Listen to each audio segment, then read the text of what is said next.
Yup, this is my second showcase on the Saturday drop. It's a pretty art-heavy week. So if you couldn't tell, I like Spider-Man. Who would have guessed? And if you're a Spidey fan too, you've probably heard of a little show called Spectacular, Spectacular! It's kind of niche, not a lot of people know about it. I'm just kidding, this joke's been done to death.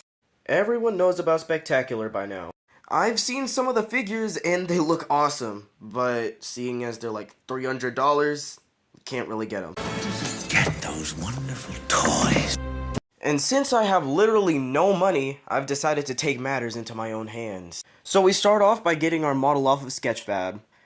Allagash 2006 made an amazing model, so I'll be taking that one. Now I couldn't use the model off bat because it wasn't built to be printed, so I threw it into Microsoft 3D Builder. Don't judge me, I don't know how to use Blender.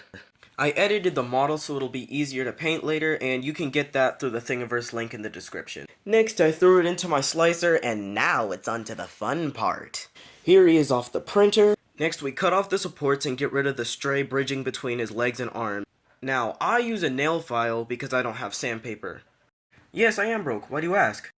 Now that he's all smooth, here are all the materials we'll be using. Red paint, blue paint, orange and yellow paint, trust me on this, then white paint, and a permanent black ink pen.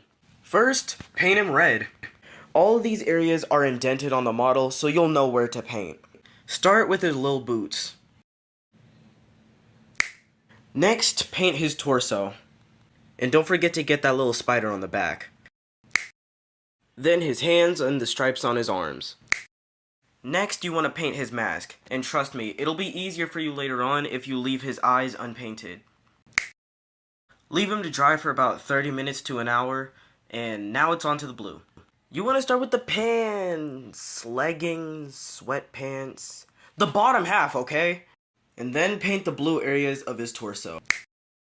Leave his web wings white though. That's why I printed him translucent. The web wings will tie the whole thing together later on. Again, let him dry off on the side. In the meantime, let me show you why you need the orange and white paint.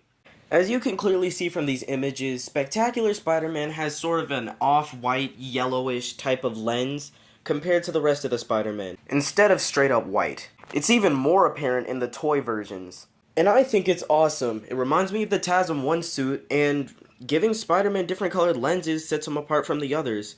So you can give him white lenses if you want, but I'm going to show you how to get that off-white, yellowish type of color. Just mix yellow, a little bit more orange, and a whole lot of white. Oh, that's a bit too much white. Too much orange. Ah, crud. See, that's not the same amount of paint I was trying to use. That's way too much paint. Don't be like me.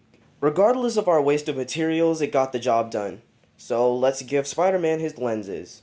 Perfect. Now it's time to draw the web lining on him. I made another Spider-Man before making this video, and I'm gonna be using that one as a guide of how to make the web lining. So, if you need a reference, here's this. First, give Spidey the black outlining around his lenses, and after that, get to work on his head. This is what you should end up with. Looks pretty good, but next is on to the torso. Excellent. Now we move on to the arms and the hands. Excellent. Now we just gotta do the inside of his hands and then the shoes. Let's get to work. And now we're done. Looks pretty good to me. If this video gets 25 likes, I'll make a stop motion of Miles doing the Bully Maguire dance. But now, it's on to the final product shots.